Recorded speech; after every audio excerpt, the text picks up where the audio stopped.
Welcome to our Saturday Simulcast, December 30th edition. This is our almost New Year's Eve edition, and joined by Tom Dienhart. I'm Alan Karpick, GoldandBlack.com. I want to thank the Union Club Hotel, Boiler Up Bar. We were in there this week for a cup of coffee and a little bit of that as the holidays were celebrated. A lot of folks on campus last night, obviously for the Eastern Kentucky game. Place was kind of buzzing just with all. Tom, you and I were at the game and amazing just how many townspeople come to these games, just because obviously you got 5,000 students that aren't there, but very bustling West Lafayette last night. Yeah, you're right. Everybody likes a winner, Alan, right? I remember as a kid going to those games over the holidays, and they'd have the Lafayette Jeff Pep Band would be there to fill in the Pep Band, and it wasn't always crowded. Just a different vibe without the students. But I tell you what, man, even without students now, I mean, you really wouldn't even notice it with the volume levels and the whole game day atmosphere there. Again, you wouldn't even know the students weren't there. Just again, a great environment in Mackey Arena, a great home court advantage. You know, the script's unfolding nicely for Purdue, obviously. Here we go. Then dive headfirst into the Big Ten season. And obviously Purdue's a clear favorite. Who knows what's going to happen to Illinois now without Terrence Shannon.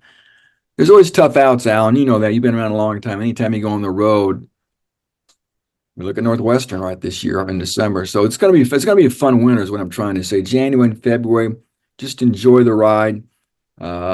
See if Purdue can win another Big Ten title back to back. And then when March gets here, Alan, March will get here.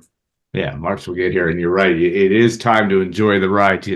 Like I said, you and I have been going to the games there since that building opened, and never quite seen it just like this, shoulder to shoulder.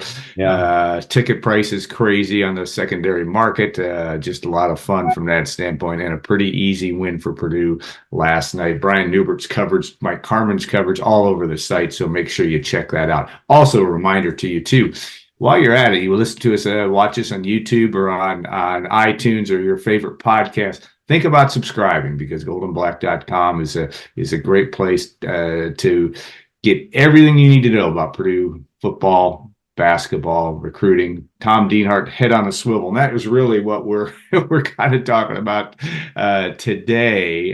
The subject matter, as much as anything, is this wonderful thing called the transfer portal.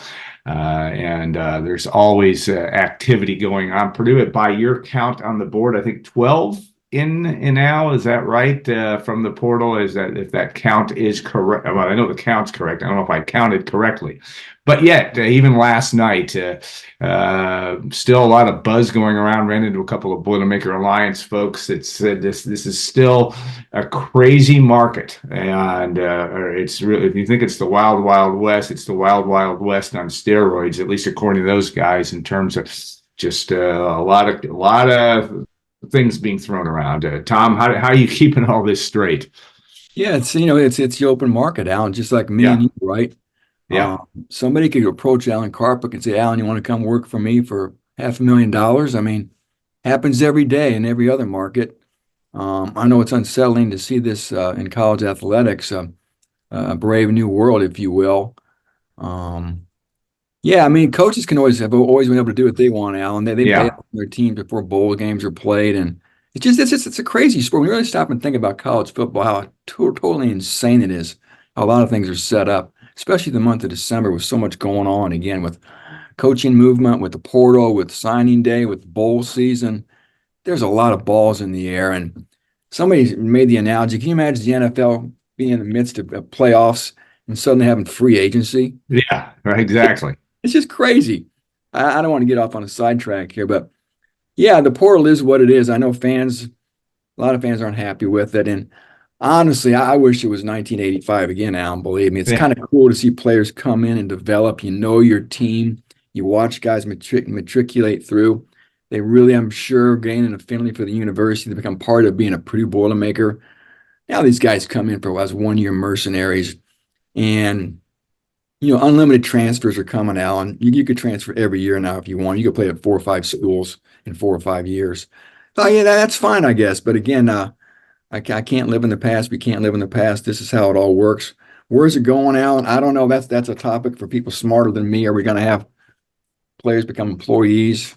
What will revenue sharing look like if that comes? Again, that's a giant topic, but Yeah. maybe some structure, salary cap, who knows, is coming down the pike, but this is the reality right now. I know it's tough for the Purdue staff. It's tough for a lot of staffs, Alan. Just this last week, my friend, it was a shock to see Nick Scorton go in the portal. Right. I did not expect that. And where it is, he was looking at offers of $600,000, a house and a car, and Purdue can't live in that neighborhood. They've really improved their ability to go attract talent and retain talent now, but they can't do it at that level. Can you blame Nick Scorton, Alan? Can you really blame Nick Scorton? I mean, if it was your son, what would you tell him? Yeah. So again, I always try to remember that. If it was your son, what would you tell him? So that was a surprise. And the portal closes January 2nd, I believe, at least this window. Then there's another window on April 15th to the 30th. So the portal will close here soon. I don't anticipate anybody else going in. We've heard rumblings about some other players. But again, you're right, having your head on a swivel. You definitely need to have your head on a swivel here. Imagine what it's like for the guys in the Kozic's football complex, always checking their phone or wondering who's calling them with what type of news. And again, from an entry standpoint, though, Alan, there are 12 guys who are coming into the program from the portal. One's a walk-on. I think the big takeaway for me is how the offensive line's being transformed. They've got 4 portal linemen already. They got one this last week, Josh Sales from Indiana. So you got 4 portal linemen coming in. You got 2 junior college linemen coming in, 6 veteran guys right there. And you got 4 high school kids. So the offensive line has a chance to be pretty solid next year, which is good news for Hudson Card and the ball carriers. And we'll see once Purdue gets a look at its roster in spring football, they want to revisit, see where their holes are, maybe look back into the portal in April, maybe add a few more players. But right now, Alan, I will say this. On the website, I've got a running scholarship chart. I think that's pretty accurate. And right now, Purdue only has about 2 or 3 to play with right now. Yeah, I don't know. that great West Lafayette education got you the ability to analyze and use logic to figure this stuff out, because it is hard to keep track of. It is, even last night, a lot of rumors and stuff going on, and we aren't going to go into all that, but it is interesting because it's been pretty defined now that it is now every year you can transfer without the waiver. That kind of came down here recently. You would have to think that it will find some level of normalcy. This is kind of, I think there's been the term gold rush this past week, really, as much as anything, or at least since the portal opened, just because there was some uncertainty about how often you're going to be able to do this, how long that will still be part of the ring, and the fact of what guardrails are going to get put on this. That's where it's going to be. You look at Ohio State's situation last night in the bowl game. They're down to a 3rd-string quarterback after an injury, and of course Kyle McCord. That was probably one of the biggest stories from a national level of him leaving Ohio State. But Ohio State may be in the market for a transfer portal quarterback. What's to stop them? I'm not saying this is happening. What's to stop them from looking at any Big Ten Hudson Card? Anybody out there? It's who knows. Who knows? And I think you take the best attitude of it by dealing with, can't worry about it. I'm reporting on this, and it's Ryan Walder's challenge from their standpoint to be able to deal with all that. It's tough. You're right. I'm sure Hudson Card's been contacted with Alan. I mean, we all know the need and the want for a good quarterback. There's just not a lot of good quarterbacks out there, let alone great quarterbacks. And Hudson Card certainly is a very he's a quarterback who can get the job done for you. Yeah, no question. And again, tampering, forget about that. There's tampering. Back channel, people are reaching out to these kids, their high school coaches, maybe advisors. A lot of them have agents. People contact their agents. So I'm sure that a lot of schools will kick the tires, if you will, and say, hey, why don't you go check with this guy over there and see if maybe he would be interested in coming to our school. Here's what we can offer. See what he thinks. Again, that I'm sure it goes on everywhere, I would think. And tampering or no tampering, that's the reality. So, a lot of coaches are holding their breath. Yeah. Nobody signs contracts to stay where they're at as far as the players go. So that raises your level of anxiety. You have to hope these guys are men of their words after they agreed to some type of an agreement with you to stay. And Purdue suffered some losses this year. You talked about Scorton. I don't think they wanted to lose Deion Burks, obviously, No. either. I think Deion got a pretty good deal to go to Oklahoma. I think they wanted to keep Dylan Downing. Yeah.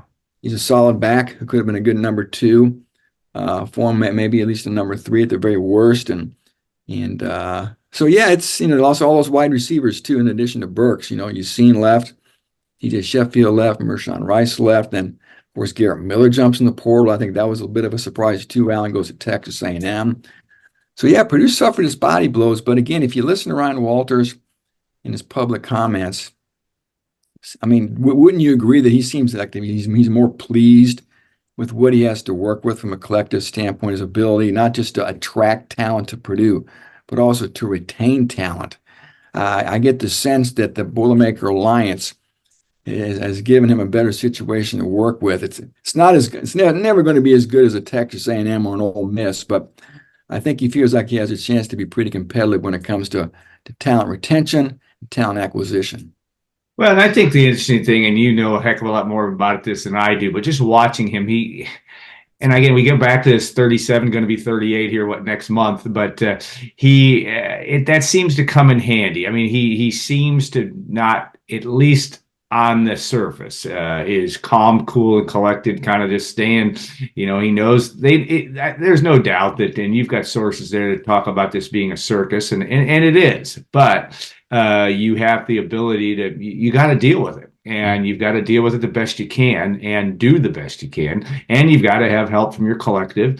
Yeah, that's stuff a word that we didn't have any idea what that was 2 years ago, if not 18 months ago. Well, now we do. And that has to be a functioning group. And with the hiring of Dave Neff and that they have now a full-time CEO. And of course, we work with Matty D'Addario as well. They're working at it. And even when talking to board members, and I've talked to a couple of them here of late, their biggest concern was they all have day jobs. They're all executives. They can't go out and raise the kind of money that needs to be raised. I think they feel like they're in a decent position, and you're just going to have to hang loose through this. I think if you're a Purdue fan and see how this settles, I do think there'll be some things that will come up. They're going to have to be some things in some, like you said, don't know exactly which direction, whether it's going to go the contract employee route, but there's going to have, if you're going to have competitive balance, some level of that, I should say, you're going to need to be able to get that figured out. So, interesting stuff. Yeah, go ahead, Tom. I mean, you're holding your breath every year. You almost have to reconstruct your roster, it seems like. Well, December's a train wreck. You just can't. It's not workable for a bowl. If you're playing imagine if Purdue was in a bowl game this year and what you'd be trying to do at the same time. I mean, I got to think Ryan Day and those guys last night. They're on the sideline halfway. So they got people on the cell phone. I mean, in Ohio State's taking guys more than losing them typically. Yeah. But my point is, it's nuts from that standpoint. It is. It's too bad. The bowl season is supposed to be the apex of the season, and sort of turns into glorified spring games for the most part. They get gimmicked up by things like the Pop-Tarts Bowl and the Duke's Mayo Bowl. Almost a little corny with some of the gimmicks to try to, I guess, add attractiveness to them instead of just living on the bones of the game itself. So yeah, it's like I said, I couldn't imagine being Ron Walters or any coach just wondering, well, who's going to leave? Yeah. Who can I get? What's it going to take to keep this guy? You almost need a staff of 3 or 4 people just to help manage your roster. I know Noah Joseph is the GM over there, and Noah still has a full head of hair, but he may be a bald man. It's all said and done like me, because he has a big hand in a lot of things over there. He has his hand in everything over there. Yeah, and we're dealing with the portal as one of them. So exasperating, I'm sure, for a lot of those people. And again, not knowing, not being able to count on for sure if guys are going to be there. Just when you think you got one position sewed up, all of a sudden somebody jumps in the portal, like what happened with Nick Scorton.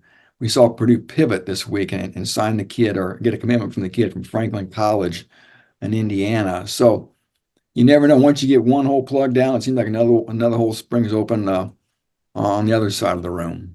Yeah, no doubt. And Noah Joseph, also an upbeat, positive guy. The little I know him, I know you talk to him a heck of a lot more than I do, but these guys are going to be tested from that standpoint without question. All right, we are putting an end to 2023, a interesting year. It always is when you look back at it. Obviously, and Brian and Carm covering basketball last year. The story, pretty hard not to argue that the story last year was has been Purdue men's basketball, and the fact that the Boilermakers win a Big Ten championship, but don't do what they need to do in the tournament. And everybody, like you said, the tournament will get here in time. But talk about just some of the things that you look at from a football perspective, your top stories of the year when you look back at 2023. Well, I mean, the debut of the Ryan Walters era, Yeah, obviously. yeah, You turn on the page going with, like you said, Alan, a young head coach, 37 years yeah, old, never been a head coach before, building a relatively young staff, a hire I think that most of us can agree they didn't see coming. So Purdue really wanted to go outside the box. They certainly did. So the arrival of Walters in his debut season, I think, was a big story. And then just bringing in, I think, if you want to look at personnel football wise, I think Hudson Card's arrival was key to get that alpha quarterback. He actually came late in 2022, but obviously debuted in 2023. I think Hudson Card's arrival and the development of him was a good storyline. I'm not sure if there are any real signature wins this year, Alan. I think keeping the bucket is something that was obviously a nice storyline for Purdue football in 2023 as well. And again, just again, some of the guys that lost in the portal with Burks and Scorton in particular were big storylines. So yeah, from a football standpoint, I'm just kind of scanning through my head here. The Ross-Ade Stadium renovations being debuted. yeah. Um, the tunnel and the south end zone, and that was pretty monumental as well from a football perspective. So yeah, no bowl game, obviously a 4-8 debut. So 2024, I think schedule's tough, Alan. Another big storyline was Washington and Oregon coming to the Big Ten to make it an 18-team league. And the hill gets steeper for the Boilermakers and a lot of other schools. The Ducks come to West Lafayette this year. No divisions next year, Alan, 1 through 18. What's going to be Purdue's measure of success? Yeah. Can they get to 6-6? Notre Dame comes on the schedule next fall, Alan. Again, it's a full plate. I'll just say that's a full plate for the Purdue football program next year. Yeah, no doubt. You got Ohio State, you got Oregon State, Notre Dame. Go to Oregon State, like I said, Oregon coming here, Penn State to Penn State, Penn State coming to Purdue, right? So that as well on that More not just schedule. thinking about it. Jesus. Yeah, yikes. I'll say throw this as we kind of bring this to a close. I think, and we kind of hit on this year of the fan. I mean, I think 2023, you have to look at not only Mackey Arena. Purdue had its 65th sellout, I believe, in a row last night, and it's going to be sold out for the rest of this season and all that. But I also think, and you and I and Brian have talked about this, but just the fan response at Ross-Ade Stadium, and I think you're right. You hit it on the fact that the tie-in with the stadium renovation and the improvements there. I think that was, if it wasn't a home run, it was a triple in terms of what the south end zone work and what that transformation was. But the fact that the fans came out after a 4-8 season, we've talked about the Minnesota and Indiana games and both those games at near capacity, extremely impressive from that standpoint. That will be a challenge. Obviously, you got to win games to be able to keep it to that level. But I think that's a huge storyline for me. Tom, you get the last word. Go ahead, Alan. They sent out a tweet this week. It was Purdue's highest average attendance since 2007. Yeah, It was terrific. 58,249. And time and again, Ryan Walters acknowledged his appreciation for those fans continuing to show up, like you noted, especially in November, like that Minnesota game. Great crowd at that point when the season was kind of tailing off a little bit. The bucket crowd was pretty good too for two teams that were out of it. Playing over a holiday weekend to boot. So yeah, I think just turning the page, Alan, for me. Well, what's next for Purdue football? Like I said, I Is a bowl a must thing next year? What will fans think if they don't make the postseason? At least get to 6 wins. In this day and age, Alan, that the 3 to 5 year rebuild is over. Yeah. There's no results now, and you can really change your roster from the portal, obviously. So, you know, the honeymoon's officially over, obviously. Now people want to see some results. And again, I think you at least got to get to 6 wins. And spring football is going to be fun to watch how everything sorts out, that offensive line, how it sorts out. Get a look at these new receivers, Alan. Remember the Florida Atlantic guy, Jamali Drain, missed all last year. He's going to be back. He's looking good. I think, again, lastly, just speaking of the portal, what's still to come, Purdue's still in on some couple wide receivers. The one kid from James Madison, they'd they've offered Elijah Surratt, and then the Wake Forest kid Jamal Banks. Purdue's in the running for both those two guys. Either one would be a nice get, and they have one portal receiver now, a guy named Cam Brown from UCLA. But for sure they want at least one more wideout. Those are the two guys I know they're really focused on at this point. They may add another offensive lineman, Allen. They've got an offensive tackle named Luke Newman coming in from Holy Cross in January. And I think if they can find another cornerback, they would take one. Remember, Christmas Day, they got the kid from Georgia. But I think if they could find another cornerback, they certainly would take him. So again, wide receiver, cornerback, maybe another offensive lineman. Those seem to be the areas that maybe Purdue is still looking to acquire some talent out here in the portal. All right. Well, stay tuned on a daily basis because that is going to be a storyline certainly in Purdue football. We want to thank you, listeners, subscribers, viewers, for all that you do for us in 2023, all the support of our video and audio products, but also we do write for a living, and Brian and Tom do a great job with that. So we definitely recommend you.